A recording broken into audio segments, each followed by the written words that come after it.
Hello again, everybody, and welcome to another episode of my favorite 400 cards from Red of Half Century Collecting Sports Cards.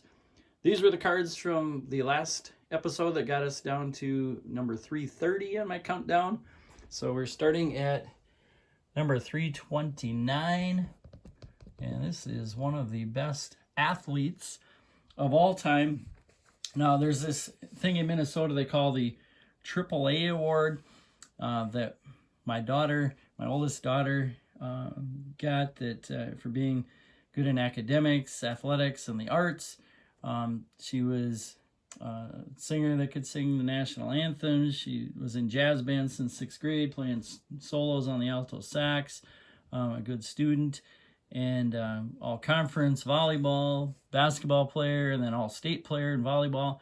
Ended up playing college softball where she was an all-conference player, and I was really proud of that. But Otto Graham was that to a whole nother level. He played 3 college sports. He came to Northwestern on a basketball scholarship. He also played baseball there.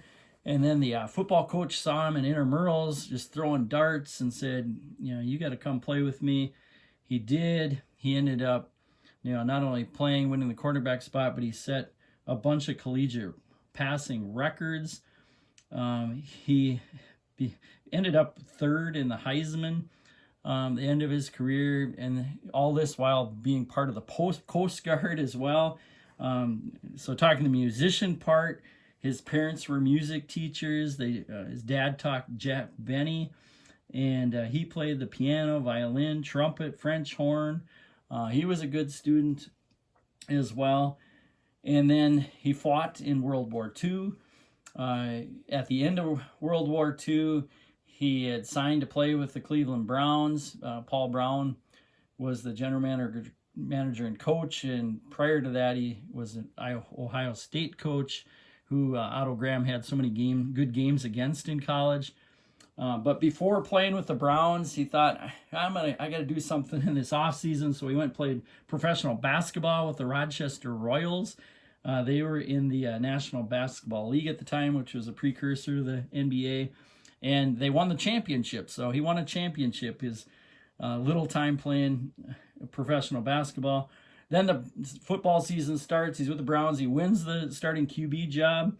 And not only wins the job, he set a QB rating record that first year that wasn't passed until Joe Montana passed it in 1989. His team goes 12-2.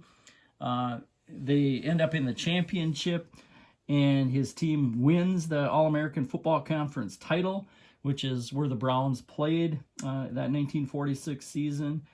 And then they win the title his first 5 years in the league. They had a really good fullback, Marion Motley, to go with it, as well as Lou Groza and some other good players. But Otto Graham was the star of that team. Then in 1950, the Browns move into the NFL, and first 5 years there, well, it's actually the first 4 years there, they end up in the championship. Then Otto Graham retired.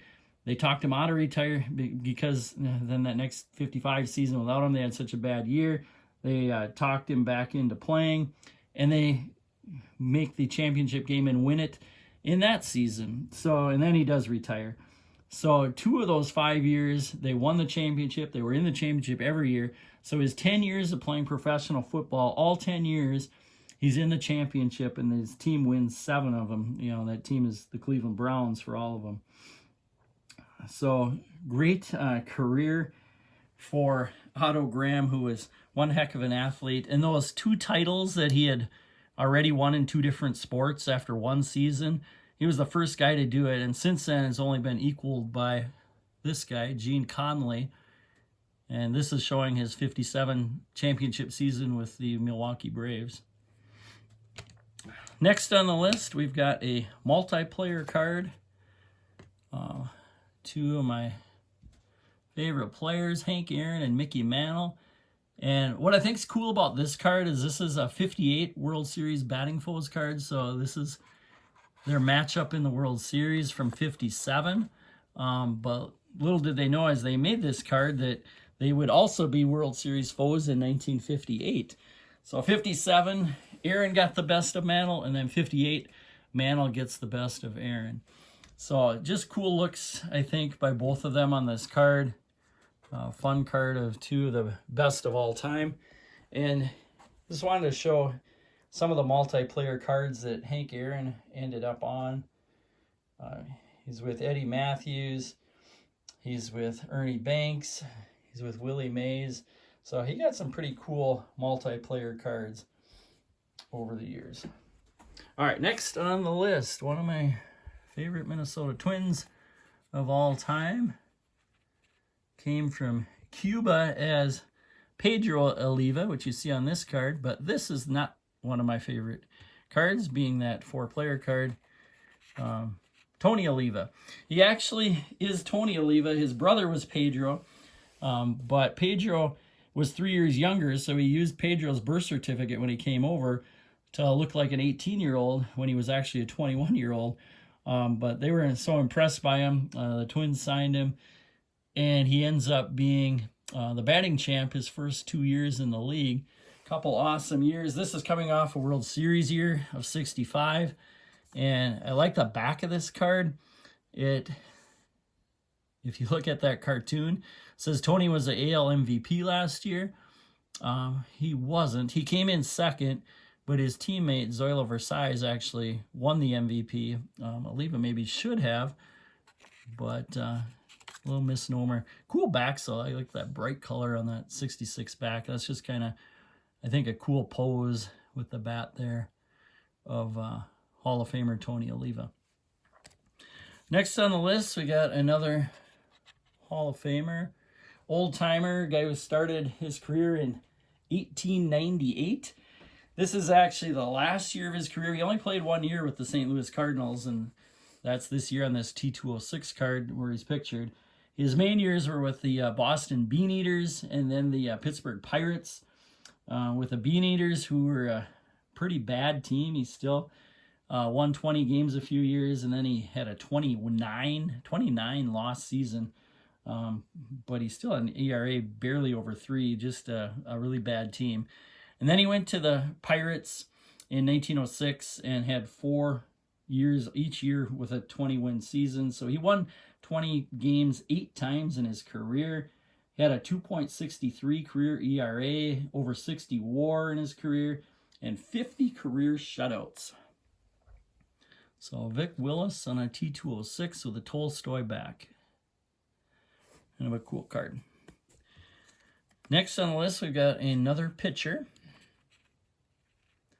And this one is Rollie Fingers. And so my favorite card of Fingers had to be a card with a handlebar mustache, which he's known for, and playing with the Oakland A's.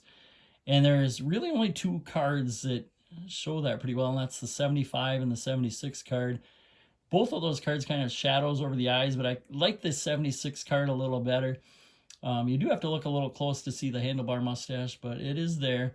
Rollie is one of the dominant closers for a long time. A typical season for him meant throwing about 70 to 75 games, between 110 and 130 innings. You just don't see that out of relievers anymore. So averaging almost like 2 innings a game out of the bullpen. He won championships 3 years there with the A's. And then he had some good years with the Padres and the Brewers afterwards too. In fact, won a Cy Young and an MVP in that strike-shortened 81 season with the Brewers when he had a 1.04 ERA in 70-some innings. In his career, he had a 2.90 ERA. He had over 1,700 innings, and they were almost all in relief. I don't think you're ever going to see relief pitchers throw that many innings again. But Rollie Fingers on his 76 tops. Our next on the list is a guy I'm going to put on here a few times just because he's got some really cool cards, and he was a great catcher. And that is a 72. Tops Johnny Bench. I'm going to show this one with his inaction from the same year. He's got some just really cool inaction looking cards, of a catcher, which you just don't get that many great cards of. This is one of them. The regular card, he's got the good sideburns, the young face. Big time slugger and just a great player, great catcher, great defensive as well as an offensive catcher. I'm going to do my all-time greatest catchers coming up soon, and you're not going to see him towards the end because he is one of the best catchers of all time. Here's seen on his 72. And then we're going to finish it with another catcher, Elston Howard. This is his 56 Topps card. Now, Elston's major league career started in the Negro Leagues under Buck O'Neil as his coach, the Kansas City Monarchs. He was an outfielder at the time. He went over to the Yankees, signed in 1950, but then spent a couple years in the military and then a couple years in the minors. Bill Dickey worked with him on catching. When he first came up, 55, he was the first African-American New York Yankee, so broke their color barrier. And at that time played mostly outfield, some first base, some catching. You can see they list him as a catcher outfielder on the card, and the in action, which I think is just really cool down there, is as a catcher. One of the reasons I got him on my top 400 cards is I like, not only the youthful picture close-up of him, but that in action is just really cool. He became the Yankees' main catcher starting in 1960. He already, although was an all-star in 57, playing just kind of a versatile multiple positions. And from 57 to 65 was on the all-star team each of those seasons. 63, he ended up winning the MVP. After his playing career, he became a coach. He was actually the first African-American coach in the American League in 1969. From my youth, I remember him as a coach, him and Yogi Berra coaching the Yankees, and one of the things I remember was him in the dugout breaking up a fight. Both him and Yogi Berra did this, broke up the fight between Billy Martin and Reggie Jackson.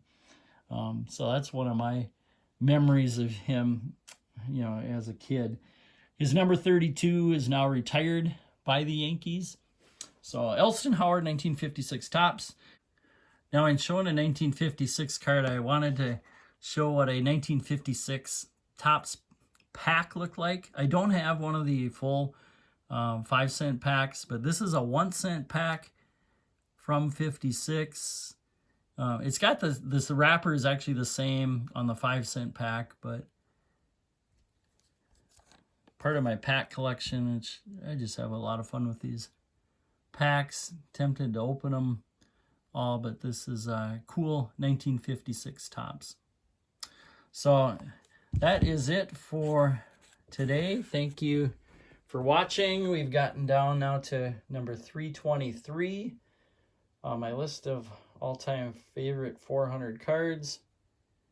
We'll see you again next week. Take care, everybody.